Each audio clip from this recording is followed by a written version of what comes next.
وعلى آله وأصحابه أجمعين. أما بعد، قال النبي صلى الله عليه وسلم: أملك لك لسانك ولنساك بيتك وابكي على خطيئتك، وكما قال عليه الصلاة والسلام. دوستو، بزرگوں، عزیزوں، ہمارے امیر صاحب نے جو بیان فرمایا ہے الحمدللہ بہت ہی جامع بیان تھا، بہت ضروری بیان تھا. ہم سب کو بیان کو مشاہدہ رکھنا چاہیے. اللہ تعالیٰ مجھے بھی توفیق دے اور آپ حضرات کو بھی. چلتے چلاتے حضرت مولانا صاحب رسول اللہ صلی اللہ علیہ وسلم کے مذکور میں نے دیکھا، وہ مجھے یاد آ گیا. بہت افسوس کے ساتھ فرمایا کہ پہلے زمانے میں جب اکابر کسی کو سند دیتے تھے یا خلافت دیتے تھے تو وہ اس کا بار محسوس کرتا تھا. سمجھتے تھے کہ بہت بڑی دولت ہم کو حاصل ہوئی ہے، ہم کو اس کا حق ادا کرنا ہے. لیکن اب ایسا نہیں ہے. خلافت مل جاتی ہے جلدی، احساس نہیں ہوتا کہ ہم کو اس کے مطابق کام کرنا ہے. اسی طرح سرد فرارت کے بارے میں فرماتے تھے، جس کو سرد ملتی تھی حدیث کی، قرآن کی، وہ یہ سمجھتا تھا کہ ہماری ذمہ داری ایک ہے، ہم کو اس کا حق ادا کرنا چاہیے. جو چاہے واقعہ یاد آیا کہ 10 بندی کا جلسہ ہو رہا تھا دارالعلوم دیوبند میں، شاید پہلے ہی جلسہ تھا، اور 10 بندی ہونے والی تھی، وہاں تھالی وغیرہ تھی. تو حضرت مولانا یعقوب صاحب رحمۃ اللہ علیہ کے خدمت میں گئے یہ سب لوگ. کہا انہوں نے کہ حضرت 10 بندی کے لیے جلسے کا انتظام ہو رہا ہے، ہم میں تو وہ اہلیت نہیں ہے، ہم میں وہ اہلیت نہیں ہے کہ ہماری 10 بندی ہو. پہلے ہی سے پڑھا نیسی کمتری کا احساس، یہ بہت بڑی چیز ہے. ہر کی مولانا ایک شعر چھوڑ دیا، میں دوسرا شعر پڑھ دیتا ہوں. ہر کی نفس خیز سے عزیز و شراب سوئے استقمال خود بے واسطہ. جس نے اپنے نفس کو دیکھا اور کوتاہی کو دیکھا تو وہ بہت تیزی سے اوپر بڑھا. دوسرا سے یہ جو ہم نے پڑھا دوسرے سے نہیں. ہر کی نفس خیز سے عزیز و شراب سوئے استقبال خود ہمارے خود دو اسپتا. جس نے اپنے عاجزی کو دیکھا، نیستی کو دیکھا تو بہت تیزی سے اللہ کی طرف بڑھا، اور جنہیں تکبر کیا جسے بڑھا وہ گر گیا، وہ نہیں بڑھ گیا. تکبر بہت بڑی چیز ہے. سب سے زیادہ ہاری اس طریق میں تکبر ہوئی ہے. اللہ تعالیٰ ہم سب لوگوں کو اس بلا سے محفوظ رکھے. یہ تکبر علم پر بھی ہوتا ہے، اور مال پر بھی ہوتا ہے، اور حال پر بھی ہوتا ہے، عبادت میں بھی ہوتا ہے. اس وجہ سے ہمارے مشائخ اس کو بتلاتے رہتے ہیں، بیان فرماتے رہتے ہیں کہ اس کا استحضار ہونا چاہیے. حضرت مولانا تھاری رحمۃ اللہ علیہ ان کے رفقا دورے میں جو ساتھی تھے وہ لوگ گئے. حضرت مولانا یعقوب صاحب رحمۃ اللہ علیہ کے ہیں. کہا حضرت ہمارے 10 بندی کا یہ انتظام ہو رہا ہے، ہم میں تو یہ اہلیت ہی نہیں ہے کہ ہم 10 بندی کرائیں. ہماری 10 بندی کیا ہو.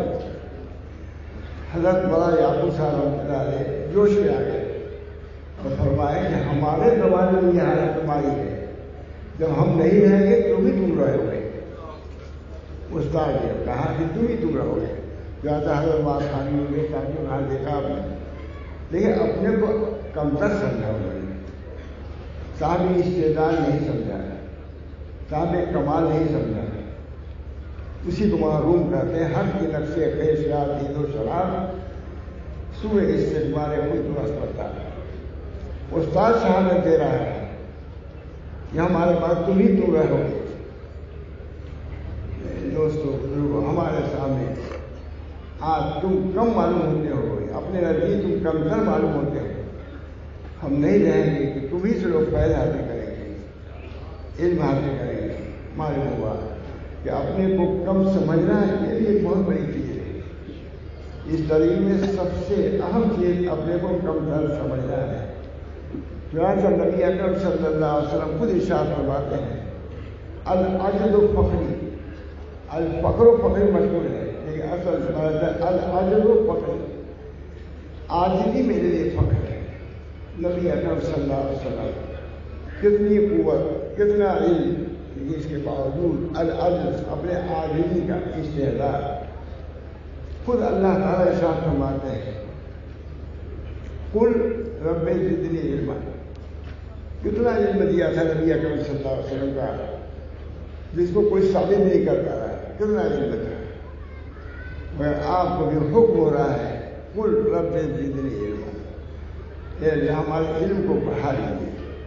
معلوم ہوا کہ علم کی کوئی حد نہیں ہے۔ اللہ تعالیٰ ہم سب لوگوں کو علم صحیح، علم دین سے مرتب فرمائے۔ حضرت مولانا مفتی محمود صاحب رحمۃ اللہ گئے جاتے رہتے تھے برابر حضرت آپ کی خدمت میں، ہم نے کہا بات کہنے کے لیے تو اسی پر بات کرنا ہے۔ حضرت مفتی صاحب اسی پر بہت زبردست بات معلوم ہوا کہ اس کا استحضار ہمارے علم میں کمی ہے، اس کو اللہ سے طلب کرنا چاہیے۔ اسی علم کے لیے حضرت حاجی صاحب کے خدمت میں مان کر وہی گئے، ماں تھانوی گئے، حجت الاسلام مولانا قاسم صاحب گئے اور فرماتے تھے کہ ہم لوگ حضرت حاجی صاحب کے ہیں، ہم حضرت حاجی صاحب کے ہیں، عمل کے لیے نہیں جاتے بلکہ علم کے لیے جاتے، کیونکہ ان کا علم لدنی تھا۔ نبی اکرم صلی اللہ علیہ وسلم نے ارشاد فرمایا ہے جو شخص اپنی جانی چیز پر عمل کرتا ہے تو اللہ تعالیٰ اس کو ناجانی چیز کا علم دیتے ہیں۔ حضرت حاجی صاحب نے اپنے جانی چیز پر عمل کیا تھا تو اللہ تعالیٰ نے ایسا علم دیا تھا کہ من بڑا گنگوئی جیسا علم کے لیے ان کی خدمت میں آیا تھا۔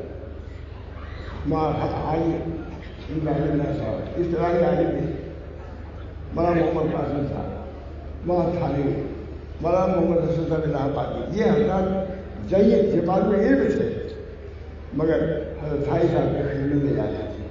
اور میں ان کی کتنی مثالیں بیان کروں کہ حضرت حاجی صاحب کیا بیان فرماتے تھے جن کو علماء جھوم جاتے تھے، کیونکہ علم خون کے از دریا ضرور راہ قوت، خون کے از دریا ضرور راہ قوت، پیش گئے ہوں نہاں معلوم ہے، جس ندی کا، جس حوض کا راستہ ندی سے ہو جائے گا، دریا سے ہو جائے گا، اس کے سامنے جانے تو پست ہو ہی آئے۔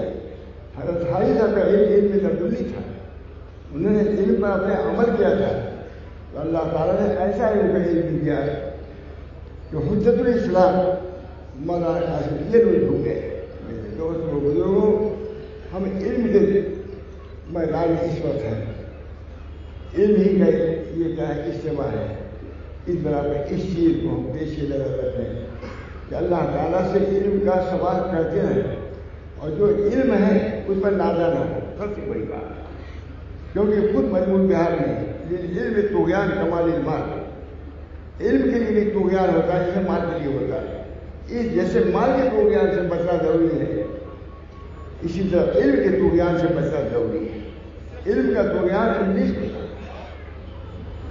اور اللہ تعالیٰ نے باوجود ہزاروں علم کے آدم علیہ السلام کو سکھایا تھا لیکن انہوں نے تواضع اختیار کیا، خلافت اللہ خلیفۃ اللہ، اس بنا پر اس علم کے اندر جتنی بےعزتی ہوگی، جتنی فلاحیت ہوگی، اللہ تعالیٰ کو علم میں بھی بڑھائے۔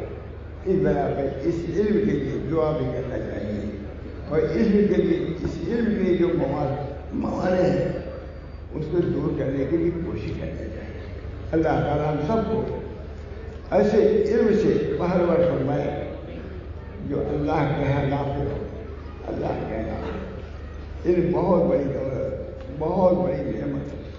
اس بنا پر علم کی ہم قدر کی کہ اللہ نے ہم کو علم کے راستے میں رکھا ہے، علم کے ظلمے میں رکھا ہے، اس علم کی جتنی ہم قدر کریں گے اتنی اللہ تعالیٰ کے یہاں ہم مقرب ہوں گے۔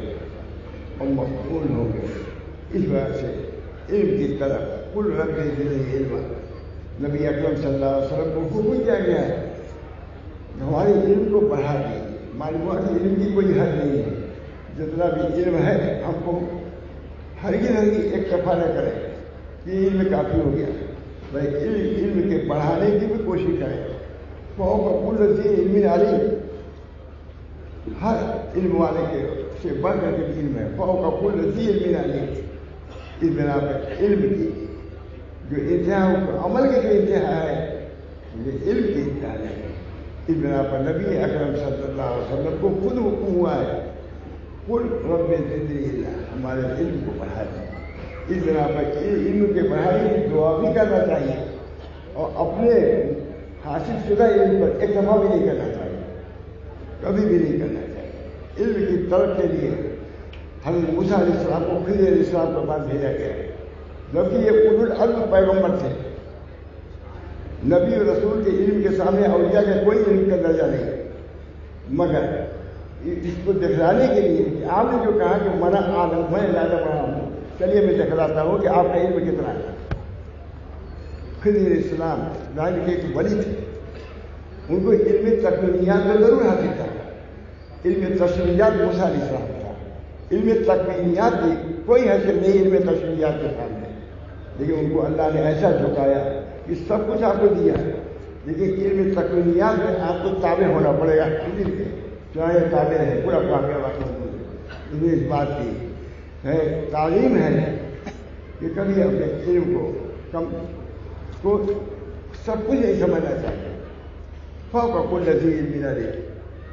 ہر علم والے کے بعد بھی عالم ہے. واقعی بہت سی چیزیں ایسی ہیں یہ علماء کی خدمت میں جانے کے بعد معلوم ہوتی ہیں اور معلوم ہوتا ہے کہ ہم کو یہ چیز معلوم نہیں تھی.